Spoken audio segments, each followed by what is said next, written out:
মাত্র 4 বছর বয়স শিশুটির, কি বা বুঝে, অবুঝ মন। তাই আশেপাশের বাড়িতে সমবয়সীদের সঙ্গে খেলাধুলা আর হই হুল্লোড় করেই কাটে। কিন্তু তার সঙ্গে ঘটেছে নির্মম ঘটনা। ঘরের মধ্যে আটকে হাত পা বেঁধে শিশুটিকে ধর্ষণ করে 2 বখাটে। কোনো চিৎকার চেঁচামেচি যেন করতে না পারে সেজন্য মুখে টেপ মেরে মুখ বন্ধ করে দেয় তারা। কাউকে কিছু না বলতে শাসানো হয় তাকে।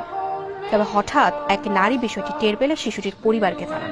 বাড়ির সামনেই সমবয়সী বেশ কিছু শিশু খেলছিল। পাশেই রেজাউল নামে এক যুবকের বাড়িতে উচ্চস্বরে বাজছিল গান। কুতূহলবশত শিশুটি সেখানে গেলে রেজাউল ও খোকন নামে 2 বখাটে যুবক তার হাত পা বেঁধে এমনকি যাতে চিৎকার করতে না পারে সেজন্য মুখে টেপ মেরে ধর্ষণ করে। বিষয়টি কাউকে না জানানো হয় তা নিয়েও শাসানো হয় তাকে। তবে স্থানীয় এক নারী বিষয়টি টের পেলে তার শিশুটির পরিবারকে জানায়। মঙ্গলবার রাতে শিশুটিকে ভর্তি করা হয় কুষ্টিয়া জেনারেল হাসপাতালে।